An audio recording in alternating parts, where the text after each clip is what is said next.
ഇപ്പൊ നമ്മുടെ ഇൻവെസ്റ്റിഗേഷൻ എന്ന് പറഞ്ഞപ്പോഴാണ് നമ്മുടെ പോസ്റ്ററിൽ ഉണ്ടായിരുന്ന ഒരു കോട്ട്, ഒരു സ്റ്റേറ്റ്മെന്റ് എനിക്ക് ഭയങ്കരമായിട്ട് സ്ട്രൈക്ക് ചെയ്തിട്ടുണ്ടായിരുന്നു.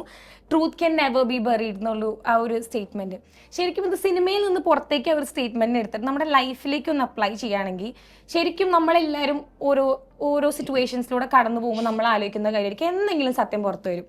ഇപ്പം നമ്മളെ ചിലപ്പോൾ നമ്മൾ അറിയാത്ത കാര്യത്തിൽ നമ്മളെ ജഡ്ജ് ചെയ്യുമ്പോഴോ നമ്മളെ ക്വസ്റ്റ്യൻ ചെയ്യുമ്പോഴൊക്കെ നമ്മൾ ഉള്ളിൽ ആലോചിക്കുന്ന ഒരു കാര്യമായിരിക്കും എന്തെങ്കിലും വൺ ഡേ സത്യം ഒരിക്കലും എന്നും പറഞ്ഞിരിക്കില്ല, അതൊന്ന് ക്ലിയർ ആയി അത് പുറത്ത് വരും എന്നുള്ള സംഭവം.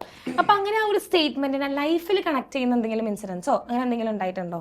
Truth can never be buried എന്ന് പറഞ്ഞിരുന്നാൽ അതൊരു ചൊല്ലായിട്ട് മാത്രമേ കണക്കാക്കാൻ പറ്റൂ. ട്രൂത്ത് ക്യാൻ ബി ബറീഡ് കാരണം വെച്ചാൽ ഒരാൾ കൊലപാതകം ചെയ്തു കഴിഞ്ഞാൽ തെളിവ് അവശേഷിപ്പിക്കാതെ അയാൾ ചെയ്തു കഴിഞ്ഞാൽ ആ സത്യം പുറത്തു കൊണ്ടുവരണം നിർബന്ധമൊന്നുമില്ല. കുറേ കൊലപാതകങ്ങൾ നടന്നിട്ട് ചിലപ്പോൾ അതിൽ 10 നടക്കുമ്പോൾ ഒരു 8 തെളിയും, 2 തെളിയാതെ പോയ സംഭവങ്ങളുണ്ട്. ഇന്നും അറിയില്ല സുകുമാരക്കുറിപ്പ് എവിടെയെന്ന്, ആ സത്യം എവിടെ. അപ്പൊ അങ്ങനെയുള്ള കേസുകളുണ്ട്. ഒരിക്കലും തെളിയിക്കാൻ കഴിയാത്ത കേസുകൾ, എന്ത് സംഭവിച്ചു എന്ന് അറിയാൻ കഴിയാത്ത എത്രയോ കേസുകളുണ്ട്. മാൻ മിസ്സിംഗ് കേസ് ടാഗ്ലൈൻ ഒന്ന് മാറ്റി പിടിച്ചാലോ?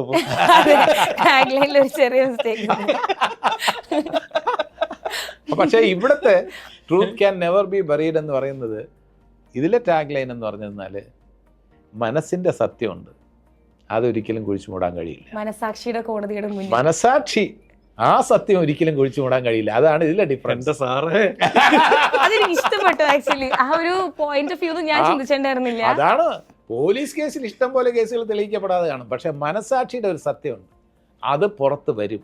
പുറത്ത് വന്നേ ആ കോടതി സത്യം പുറത്ത് വരും. നമ്മളോടെങ്കിലും നമ്മളത് മിനിമം പറയേണ്ടി വരില്ലേ? നമ്മൾ ഈ പറഞ്ഞ പോലെ ഒരു പോലീസ് സ്റ്റേഷൻ, കേസില്ലാത്ത പോലീസ് സ്റ്റേഷനാണോ? അല്ല. ഇവിടെ ഹരിശങ്കർ പോലീസ് ഓഫീസറാണ്, സർക്കിൾ ഇൻസ്പെക്ടറാണ്, ഇദ്ദേഹത്തിന് ഒരുപാട് കേസുകൾ വരും.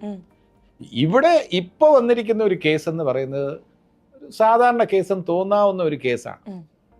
ആ സാധാരണ കേസ് അല്ല എന്ന് മനസ്സിലാക്കുന്നിടത്ത് ഹരിശങ്കറിൻ്റെ ലൈഫുമായിട്ട് ബന്ധപ്പെട്ട കുറേ കാര്യങ്ങൾ അവിടെ കുഴഞ്ഞു മറിയുന്നുണ്ട്. സാധാരണ കേസല്ലെന്ന് തിരിച്ചറിയുന്നു.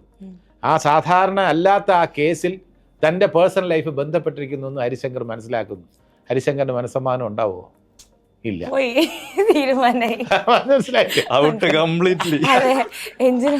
ഹരിശങ്കറിന് മനസ്സമാധാനം ഉണ്ടാവില്ല. അപ്പൊ ഹരിശങ്കറിന്റെ ഈ ജീവിതമായിട്ട് കളിച്ചിരിക്കുന്ന ആര്, ഇതെനിക്കറിയില്ല, ഹരിശങ്കറിനും അറിയില്ല. ഹരിശങ്കറിന് കണ്ടുപിടിക്കാൻ പറ്റുമോ എന്നുള്ളതാണ് ഓഫീസർ ഓൺ ഡ്യൂട്ടി. സസ്പെൻസ് എന്നുള്ള അത് ട്രൂ ടു ലൈഫാണ്. ട്രൂ ലൈഫ് സ്റ്റോറി എന്നല്ല, ട്രൂ ടു ലൈഫാണ്. ജീവിതത്തിൽ ഇങ്ങനെയൊക്കെ സംഭവിക്കാം. നമുക്ക് ഇതിനകത്ത് പോലീസ് ഓഫീസേഴ്സിന് ഉത്തരവാദിത്വം ഉള്ളതുപോലെ സമൂഹത്തിൽ നമുക്കുമൊക്കെ ഉത്തരവാദിത്വമുണ്ട്.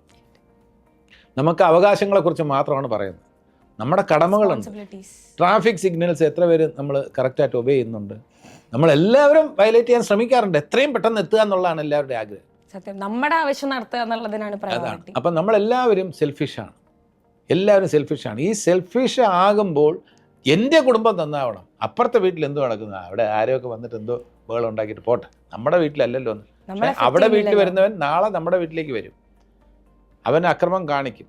അങ്ങനെയുള്ള കുറച്ച് സോഷ്യൽ ഇഷ്യൂസ് എൻ്റർടൈനിങ് ആയിട്ട് പ്രസൻറ്റ് ചെയ്തിരിക്കുകയാണ് ഓഫീസർ ഓൺ ഡ്യൂട്ടി. സാധാരണ പോലീസ് സ്റ്റോറിയിൽ നിന്നും ഡിഫറൻ്റ് ആക്കാനുള്ള ശ്രമമാണ് റൈറ്ററും സംവിധായകനും ഒക്കെ നടത്തിയിരിക്കുന്നത്. ഫ്ലവേഴ്സ് സ്മാർട്ട് ഷോ ശനി ഞായർ ദിവസങ്ങളിൽ രാത്രി 9:30 ഫ്ലവേഴ്സിൽ.